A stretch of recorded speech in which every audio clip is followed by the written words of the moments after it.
कराची वालों पर महंगाई की एक और सितम ज़रीफी। बिजली 3 माह के लिए 6 रुपए फी यूनिट महंगी।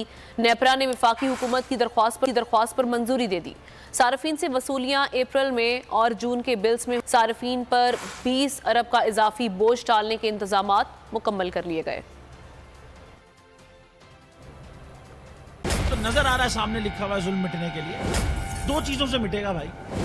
एक, अदल की कुर्सी पे जो लोग बैठते हैं ना, वो अदल के हिसाब से फैसले करने लगे। दूसरा, कौम निकल खड़ी उस जुल्म के खिलाफ, तो जुल्म खत्म हो जाएगा। या इन दोनों में से कोई एक चीज हो जाए या दोनों हो जाए।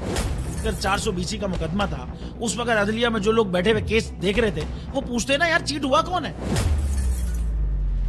जब उनको दिखता कोई चीट नहीं हुआ, केस खत्म कर देते। तो जालिम जुल्म कर ही नहीं पाता। 9 जजेस ने नोट बिफोर किया मेरे केस को, यार 1.5 साल चला। शख्सी जमानत का केस, सेम केस इस्लामाबाद में कर दिया। एक ही इल्जाम पे 2 केस हो नहीं सकते भाई। मतलब 60 दिन का वक्त होता है। 102 दिन के बाद मैं जीत गया, केस बरी हो गया। 102 दिन के बाद अपील फाइल की, एक्सेप्ट कर ली। नहीं करते ना एक्सेप्ट, खत्म हो जाता ना जुल्म यार। भरी अदालत में मुझे बरी कर दिया, फिर पता नहीं क्या हुआ, 2.5 घंटे बाद का नोट बिफोर।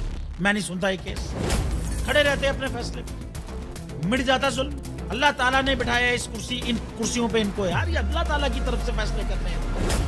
तो या तो ये फैसले आएंगे, जुल्म मिट जाएगा, या कौम खड़ी हो जाएगी जुल्म के खिलाफ।